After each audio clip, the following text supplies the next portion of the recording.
Boa tarde. Que bom ter você aqui mais uma vez. Você já é membro, frequenta a nossa comunidade. Que bom ter você também aqui que nos visita pela primeira vez. Nós somos a On The Way, uma igreja, uma comunidade adventista do sétimo dia. E a cada semana o nosso desejo é que juntos a gente possa viver, escrever uma nova história com Deus. Que bom também você que nos acompanha pela nossa transmissão. A gente agradece pelo carinho. Você sabe que você também é membro, parte aqui da nossa família, da nossa comunidade.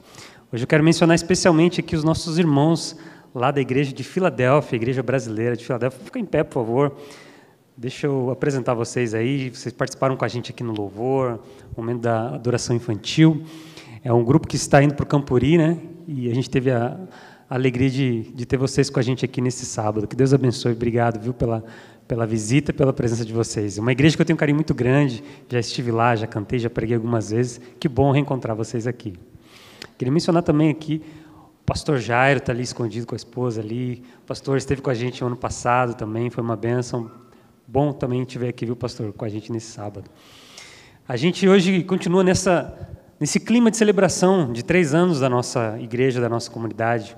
O mês passado a gente celebrou esse evento, 3 anos, e a gente só tem a agradecer a Deus por tudo que Ele tem feito na vida da nossa comunidade, as portas que Ele tem aberto, a forma como Ele tem conduzido os nossos passos nesse ano.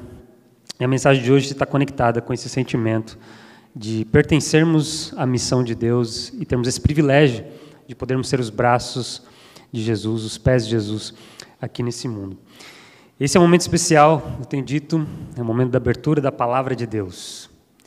E a Palavra de Deus não é uma palavra comum, é uma palavra que é extraordinária, ela não é comum, ela não é ordinária. Nesse momento eu queria que você se colocasse em pé para que a gente lesse junto a Palavra de Deus. Se você estiver com a sua Bíblia, pega a sua Bíblia aí, fique em pé. Nós vamos ler o livro de Atos, capítulo 1, os primeiros 11 versos. Se você está sem Bíblia, nós temos aqui também projetado. Se você pudesse colocar em pé, nós vamos ler juntos, então, livro de Atos, capítulo 1, e nós vamos ler esses primeiros 11 versos. Eu estou com a minha Bíblia aqui na frente, não estou enxergando nenhuma letra, portanto eu vou me virar, eu vou ler junto com vocês aqui. Atos, capítulo 1, verso 1 a 11, diz assim: No meu livro anterior, Teófilo, escrevi a respeito de tudo que Jesus começou a fazer e ensinar até o dia em que foi levado aos céus, depois de ter dado instruções por meio do Espírito Santo aos apóstolos que havia escolhido. Depois do seu sofrimento, Jesus apresentou-se a eles com muitas provas indiscutíveis de que estava vivo. Apareceu-lhes por um período de 40 dias, nos quais falava acerca do reino de Deus. Certa ocasião, enquanto comia com eles, deu-lhes esta ordem: Não saiam de Jerusalém, mas esperem pela promessa do meu Pai, da qual falei a vocês. Pois João batizou com água, mas vocês serão batizados com o Espírito Santo dentro de poucos dias. Então os que estavam reunidos lhe perguntaram: Senhor, é neste tempo que vai restaurar o reino a Israel? Ele lhe respondeu: Não compete a vocês saber os tempos ou as épocas que o Pai estabeleceu pela sua própria autoridade. Mas receberão poder quando o Espírito Santo descer sobre vocês, e serão minhas testemunhas, tanto em Jerusalém como em toda a Judéia e Samaria e até os confins da terra. Tendo dito isso, foi elevado às alturas enquanto eles olhavam, e uma nuvem o encobriu da vista deles. Ficaram com os olhos fixos no céu enquanto ele subia, e de repente 2 homens vestidos de branco se puseram ao lado deles e lhes disseram: Galileus, por que vocês estão olhando para o céu? Este mesmo Jesus que dentre vocês foi elevado aos céus, voltará da mesma forma que o viram subir. Feche seus olhos. Senhor Deus, fale conosco nesta tarde, através do Teu Espírito. Oramos em nome de Jesus. Amém. O livro de Atos e também o livro de Lucas, o Evangelho de Lucas, é acreditado à mesma pessoa, o mesmo autor, Lucas. E ele é o único autor, pelo que sabemos, que escreveu um livro no Novo Testamento que não tinha ascendência, que não era judeu.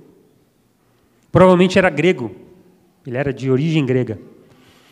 Isso é muito interessante, é significativo, porque nós estamos falando de alguém que não só conhecia a cultura grega, mas, de acordo com a Bíblia, era um médico, estudou medicina no tempo, na época, e tinha esse olhar essa mentalidade racional.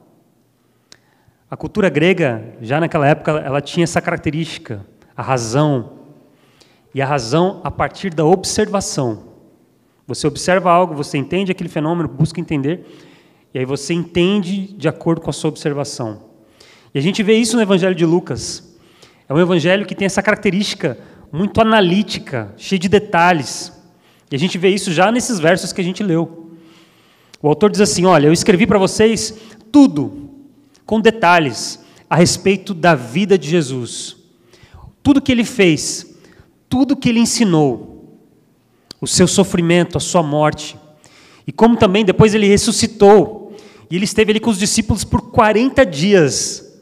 Ele dá ali a data, ele é preciso, detalhes, racional. Ele diz, ele não só esteve com os discípulos, ele comeu com eles, ele deu ordens, ele deu instruções, ele deu inúmeras provas de que ele estava vivo. Nós temos aqui um relato, um documento, isso aqui é um documento histórico, porque o autor dá evidências da vida, do ministério, dos milagres, dos ensinos, da morte, do sofrimento de Jesus e também da sua ressurreição. Enquanto o livro de Lucas, o Evangelho de Lucas é focado na vida de Jesus, no seu ministério, o livro de Atos, então, agora é uma descrição também cuidadosa, detalhada, do impacto da vida, do ministério de Jesus, mas especialmente da atuação do Espírito Santo agora na sua igreja. E nós temos essa testemunha relatando essas coisas. E talvez aqui já cabe uma primeira reflexão para a gente, nessa tarde. Será que a gente acredita nesse livro? Talvez seja até irônico perguntar isso numa igreja, né? Onde a maioria aqui, talvez, se não todos, estão aqui porque são cristãos, são seguidores de Jesus, acreditam na Bíblia. Mas será que a gente acredita? Será que a gente, como os discípulos, entendem que Jesus de fato viveu aqui nesta terra, andou aqui nesta terra, fez milagres, curou pessoas enfermas, transformou água em vinho, multiplicou comida, pão, ressuscitou mortos, morreu, mas ele mesmo ressuscitou também, subiu ao céu e está vivo. Será que a gente acredita? Talvez se a gente acreditasse mesmo, a gente viveria de outra forma. E essa aqui é uma reflexão que eu faço para mim, começa aqui. Eu sou o primeiro a ouvir essas palavras. Ou será que Jesus Cristo morreu para que a gente viesse e se reunisse uma vez na semana e cuidasse de um prédio desse tamanho, tivesse gastos? Será que é essa a razão, esse é o resultado da vida do ministério, da morte e da ressurreição de Jesus? Esse é o impacto desse relato poderoso na nossa vida? Vir aqui, nos reunirmos, ouvirmos aqui uma pregação, cantarmos algumas músicas. Será que foi por isso que Jesus morreu? Será que de fato a gente acredita nessa história poderosa? Jesus Cristo, no Evangelho de Lucas também, no capítulo 6, ele fala assim: por que vocês me chamam de mestre ou de senhor e vocês não fazem o que eu falo? Por que vocês me chamam de mestre e não fazem o que eu mando? E o contexto daquele capítulo, ele está ali no finalzinho do Sermão do Monte. Jesus fala sobre várias coisas, ali no capítulo 6, no início, ele começa a falar primeiro sobre a misericórdia, sobre o amor. E ele fala coisas duras, para aquela época e para a gente hoje também. Ele fala assim, olha, vocês precisam amar uns aos outros. Mas eu não estou me referindo apenas a essa bolha, não, de amigos, de pessoas que você tem afinidade, não. Isso aí é fácil. Até as pessoas que não creem em Deus, elas fazem isso. Ser gentil, ser misericordioso, ser amoroso com quem você tem afinidade, com pessoas da sua família, com seus amigos, com seu ciclo social, isso aí até quem não crê em Deus faz. Mas eu quero que vocês vão além. Eu quero que vocês usem a mentalidade do reino de Deus. E na mentalidade do reino de Deus, você tem que amar o seu inimigo. Você tem que abençoar aquela pessoa que te amaldiçoou. É difícil ouvir isso. Se alguém fazer uma coisa ruim para você, você retribui fazendo uma coisa boa para aquela pessoa. Você tem que, inclusive, orar por aquelas pessoas que te odeiam. Isso não é fácil ouvir. E ainda é mais difícil praticar. Mas as palavras de Jesus são essas. Por que vocês me chamam de mestre? Por que vocês me chamam de Senhor, se vocês não fazem o que eu digo?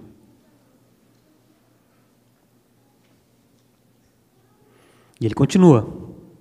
E agora ele começa a falar da generosidade. Ele fala, olha, vocês precisam ajudar aquelas pessoas que não têm condições. Vocês precisam emprestar dinheiro sem ter perspectiva nenhuma de receber em volta. Precisa ser generoso. Precisa entender que o contentamento, que a alegria, que a vida plena existe em dar e não em receber. Essa não é a lógica do nosso mundo aqui. Não é. A lógica do mundo é acumular. É encher o bolso. É crescer, prosperar. E não estou falando que isso está errado. Mas estou falando que na lógica do reino de Deus as coisas são um pouquinho diferentes. A alegria está em dar e não em receber. E ele vai além. Ele fala, olha, vocês não podem julgar as pessoas. Isso também não faz parte da mentalidade do reino. Não julguem ninguém. Ninguém. Porque Deus é bom com todas as pessoas, os bons e os maus. Os que não merecem e os que merecem. E se vocês querem estar conectados com a verdade, com a mentalidade do reino de Deus, vocês têm que fazer assim também. Sem julgamento nenhum. Difícil também. Difícil também. Difícil interagir com alguém e não automaticamente fazer uma análise ali. Se a pessoa se veste do jeito que eu gosto, se a pessoa fala do jeito que eu gosto, se ela vive a vida dela do jeito, de acordo com os meus padrões morais, isso é difícil demais. Receber uma pessoa no nosso convívio que não está de acordo com os parâmetros que nós, como sociedade, como igreja, estabelecemos, isso é muito difícil. Isso é muito difícil. E é o que Jesus fala. Não, você não está na posição de julgar ninguém. Isso é uma prerrogativa divina, não humana. E ele fala, por que vocês me chamam de Senhor se não fazem o que eu digo? Então talvez a gente precisa lembrar nessa tarde que Jesus Cristo é real. Ele veio aqui, mesmo sendo Deus, se vestiu de humanidade, a encarnação, viveu aqui, interagiu, fez milagres, ensinou, morreu, ressuscitou, está no céu vivo. E se a gente acredita nesse relato, se a gente acredita nessa verdade, a gente precisa viver diferente. Isso precisa ter algum impacto na nossa vida, radical, não apenas trazer a gente para a igreja uma vez na semana, não apenas colocar um tipo de roupa na gente. Precisa ter alguma coisa diferente, uma transformação, um impacto real.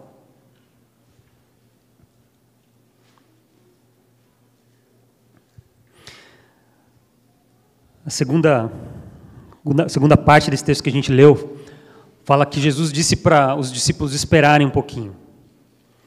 Ele se reuniu com eles por 40 dias. E 40 na Bíblia aparece várias vezes. Já no dilúvio, lá no começo, no primeiro livro, nós temos ali uma chuva. Depois que Deus mandou o dilúvio, a chuva aconteceu por 40 dias. Um período de transformação para uma nova realidade, uma terra sendo restaurada, sendo renovada. Uma terra que vivia em violência, agora Deus manda o dilúvio como uma ação de misericórdia para que a humanidade não acabasse, não se matasse. Deus, em seu amor, misericórdia, manda o dilúvio. E aquele dilúvio acontece por 40 dias. Você tem Moisés, que foi para o deserto antes de receber e abraçar o seu chamado. Foi para o deserto 40 anos. Você tem o próprio povo de Israel, que andou no deserto por 40 anos. Você tem Jesus Cristo antes de começar o seu ministério no deserto. Um período de preparação. E Deus fala assim, vocês ainda não vão para Jerusalém, vocês têm uma missão, mas espera um pouquinho. Tem uma preparação antes. E tem uma foto aqui, talvez você conheça essa atleta, Beatriz Souza. Na sexta-feira ela conseguiu um feito para o Brasil, foi a primeira medalhista brasileira a conseguir o ouro na sexta-feira, a primeira medalha do Brasil agora nessas Olimpíadas em Paris. E essa semana eu vi uma matéria que destacava esse feito e usou um título ali para chamar a atenção, né? A gente chama de clickbait. A matéria era algo mais ou menos assim: o ouro e a Netflix. Eu falei, o que tem a ver uma coisa com a outra? Eu cliquei para ver. E aí menciona que antes da luta dela, final, que ela ganhou o ouro, ela estava com um tablet assistindo uma série no Netflix. E a matéria estava dizendo que isso, de alguma forma, ajudou ela na preparação mental e etc. Aí comecei a falar, poxa, seria fácil, né? Se eu quisesse fazer um feito como esse aqui, né? Ganhar uma prova na Olimpíada, e a minha preparação fosse ali sentar e assistir um seriado, né? Acho que muita gente aqui ia conseguir fazer grandes feitos, né? Mas é claro, você lê um pouquinho da história dela, a preparação para essa prova, para esse momento de glória na carreira dela como profissional, foi de uma vida inteira. Passou na alimentação, nos treinamentos, em abdicar tempo com os amigos, com a família, treinando, perdeu festas, perdeu aniversário. Ela passou tempo ali, se preparando. Esse final de semana nós temos aqui a graduation, né? A formatura de muitos alunos, muitos colegas nossos, inclusive aqui, que se prepararam, gastaram anos, horas, tem gente ainda se preparando aqui, estudando, lendo livro, fazendo paper, para você depois receber um título. É algo importante na sua vida, a sua educação, sua carreira acadêmica. Existe preparação para aquilo. Mas, para trabalhar no reino de Deus, muitas vezes a gente acha que não precisa de preparação nenhuma. É só levantar e ir para a igreja, eu vou interagir com as pessoas, eu vou testemunhar do amor de Deus. E Deus usa ainda assim, sem preparo. Mas nesse relato que a gente viu aqui, Deus tinha um plano especial para aqueles discípulos. Eles iam testemunhar sobre a ressurreição de Jesus. Algo inédito na história da humanidade. Algo que iria impactar gerações futuras e trouxe impacto na minha vida e na sua hoje, em 2024. E Jesus falou assim, olha, esse tipo de missão, esse tipo de trabalho, você não vai fazer assim de forma corriqueira, não. Vocês vão precisar de um treinamento. Vocês vão precisar de uma preparação especial. Ele fala assim, vocês vão esperar até que a promessa de Deus se cumpra. Até que vocês recebam o Espírito Santo. Isso é interessante, porque a preparação dos discípulos não era algo que era feito por eles.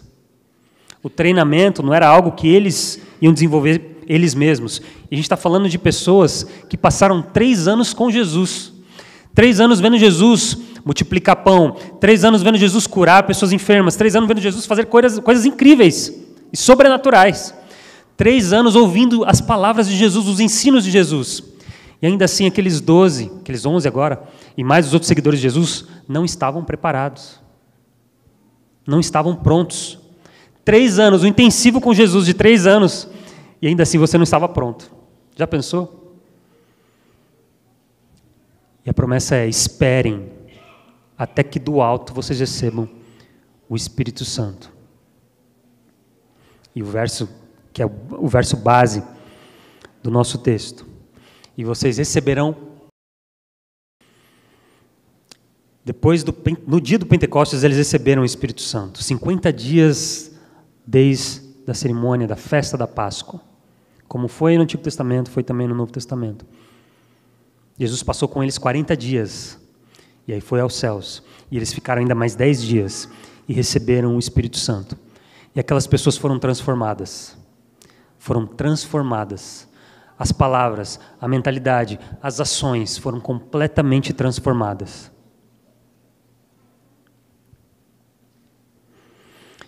E aí eu acho interessante que no final desse capítulo, os discípulos estão vendo Jesus subir ao céu e eles ficam olhando lá para o céu. Jesus some ali, talvez entre uma nuvem e outra, e eles ficam olhando lá e de repente 2 anjos falam assim, por que vocês estão olhando para o céu? Esse mesmo Jesus que subiu aos céus vai voltar. E eu lembro disso, no último capítulo do Evangelho de Lucas, se é o mesmo autor que a gente está dizendo, acontece a mesma coisa, né? As mulheres vão no sepulcro procurar Jesus, e chegam lá e a tumba está vazia. E 2 anjos aparecem e falam assim, por que vocês estão olhando para a tumba vazia? Ele não está ali, ele ressuscitou. Quantas vezes a nossa atenção, Os nossos olhos estão direcionados para coisas e lugares onde Deus não está. Muitas vezes a nossa energia, a nossa preocupação, o nosso tempo, ele é focalizado em algo que não tem nada a ver com o reino de Deus. Eu não estou fazendo aqui julgamento do que você assiste, do que você lê, não é isso. Mas às vezes o nosso foco, a nossa preocupação, a nossa energia está em problemas, está em desafios no trabalho, na escola, na faculdade. E talvez a gente precise ouvir essa pergunta, né? Por que você está gastando seu tempo, sua energia com isso daqui? Você não vai encontrar Jesus aqui. E se Ele de fato existiu, se Jesus Cristo é real, se Ele andou, se Ele curou, se Ele morreu e ressuscitou, Ele vai voltar. Ele vai voltar, amém? Amém. Eu e você, a gente tem duas escolhas só. Ou você aceita isso aqui como sendo verdadeiro, e vive, e busca o Espírito Santo e é transformado de acordo com essa verdade, ou você rejeita e você ignora. E aí talvez, para a gente que faz parte de uma comunidade religiosa, isso seja fácil. Fala, não, eu já aceitei. Eu já tive até uma cerimônia pública onde eu aceitei. Meu batismo, eu fui lá e falei, eu aceito Jesus Cristo como Salvador da minha vida. Mas a pergunta de Jesus volta aqui, né? Por que você me chama de Senhor, se não faz o que eu digo? Muitas vezes, na prática, a gente está rejeitando isso aqui, se a gente não vive de acordo.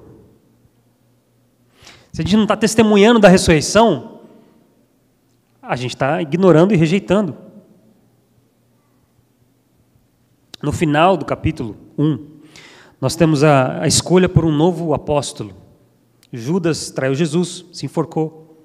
E agora os discípulos, depois que Jesus fala assim, ó, vocês vão esperar, em alguns dias o Espírito Santo vai descer e vocês vão ser minhas testemunhas. Aí os apóstolos se reúnem e falam, bom, a gente precisa de mais um apóstolo. Como é que a gente vai fazer? A gente vai orar. Sugeriram 2 nomes, José e Matias. E eles oraram. E eles falaram, Senhor, o Senhor escolha quem o Senhor quer para trabalhar nesse ministério. Esse é o texto bíblico. Essa palavra, ministério. E aí Matias é escolhido.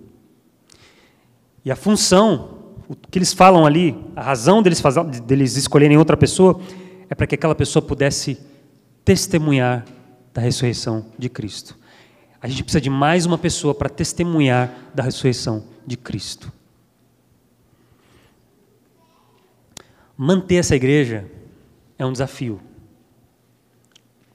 E quando eu falo igreja, não estou me referindo ao prédio apenas. Isso aqui também é um grande desafio. A manutenção, a água, a energia. Agora a gente está vendo aí que de repente a gente vai ter que fazer o teto. Não é barato, não é caro. Vai precisar de um esforço. Mas não é isso, prédio. Igreja não é o prédio. Igreja é só eu e você. Ter essa igreja aqui, uma igreja de imigrantes. Estamos nos Estados Unidos, essa aqui é uma igreja brasileira, culto em português. É um desafio. É cansativo para todos os líderes que estão envolvidos aqui, que trabalham, que dedicam. Semana passada a gente teve um VBS. Só o programa do VBS foram 2 horas. Então você pode contar aí que, no mínimo, as pessoas que estiveram aqui todas as semanas, todos os dias nessa semana passada, ficaram aqui todos os dias pelo menos 3 horas, servindo. É um desafio. Mas a razão da gente fazer isso aqui, e a gente faz com alegria e com prazer, é porque a gente está aqui para testemunhar da ressurreição de Jesus. Só que se a gente não tiver um elemento fundamental, que é o Espírito Santo, a gente não vai testemunhar de nada. Ou vai ser um mau testemunho, ou as pessoas não vão nem perceber.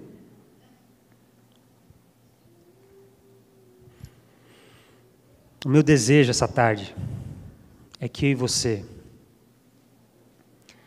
a gente possa aguardar, esperar, buscar o batismo do Espírito Santo. Porque esse é o elemento fundamental que vai transformar não apenas a minha vida e a sua, mas essa comunidade inteira. E não apenas essa comunidade aqui, nós, mas também os nossos vizinhos, como o Paulo falou. Também a nossa cidade. No mês passado, a gente colocou aqui no telão a nossa missão, a nossa declaração de missão. que é viver, experimentar e compartilhar o amor de Deus com todas as pessoas aqui, brasileiros, hispanos, americanos, testemunhando da nossa esperança, que é a volta de Jesus. Mas a gente vai falhar miseravelmente se a gente não tiver o batismo do Espírito Santo. Mas isso é fácil porque é uma promessa de Deus. Não é algo difícil. Deus não está ali escondendo, falando, não, você vai ter que trabalhar duro para conseguir isso aqui. Não. É uma promessa. Jesus, inclusive, fala assim, vocês que são pessoas más, vocês dão coisas boas para os seus filhos, mesmo sendo más. Imagina se o Pai de vocês não vai dar o Espírito Santo àqueles que buscam. E o desafio que eu queria fazer essa tarde é que eu e você possamos agora, a partir de hoje, ou continuar, ou começar essa busca pelo Espírito Santo. Todo dia, na sua oração, seja intencional, fala, Senhor, eu preciso do Teu Espírito para me transformar, para que eu seja mais misericordioso com as pessoas ao meu redor, para que eu possa, inclusive, Senhor, ter empatia pelas pessoas que eu não gosto, as pessoas, inclusive, que têm problemas comigo, as pessoas que me odeiam, e porque de alguma forma eu considero inimigas.